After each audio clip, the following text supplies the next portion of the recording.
বাংলাদেশের অন্তর্বর্তীকালীন সরকার কর্তৃক ভারতে ৩,০০০ টন ইলিশ রফতানির অনুমতি বাতিল সহ বাংলাদেশের পদ্মা, মেঘনা ও নদীর মাছ রফতানির বিরুদ্ধে স্থায়ী নিষেধাজ্ঞা চেয়ে হাইকোর্টে রিট দায়ের হয়েছে। বুধবার রিটটি দায়ের করেন সুপ্রিম কোর্টের আইনজীবী মোহাম্মদ মাহমুদুল হাসান। রিটে বাণিজ্য মন্ত্রণালয়ের সচিব ও মৎস্য প্রাণী সম্পদ মন্ত্রণালয়ের সচিব, পররাষ্ট্র মন্ত্রণালয়ের সচিব, জাতীয় রাজস্ব বোর্ডের চেয়ারম্যান ও আমদানি রফতানি কার্যালয়ের প্রধান নিয়ন্ত্রককে বিবাদী করা হয়েছে।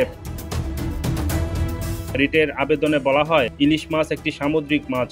এটি মূলত বঙ্গোপসাগরের মাছ। বঙ্গোপসাগরের সঙ্গে বাংলাদেশ, ভারত ও মিয়ানমার যুক্ত। বাংলাদেশের চেয়ে ভারত ও মিয়ানমারের সমুদ্র সীমায় অনেক বেশি বিস্তৃত। ভারত ও মিয়ানমারের সমুদ্র সীমায় প্রচুর ইলিশ উৎপাদন হয়। তাছাড়া ভারতের বিভিন্ন নদীতে ইলিশ মাছ পাওয়া যায়। মূলত বাংলাদেশ থেকে ভারতের ইলিশ মাছ আমদানির কোনো প্রয়োজন নেই। ভারত থেকে মূলত বাংলাদেশের পদ্মা নদীর ইলিশ আমদানি করে থাকে।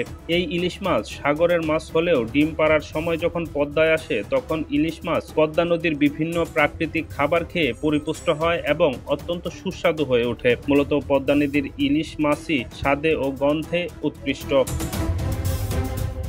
ডেস্ক রিপোর্ট, নতুন সময়।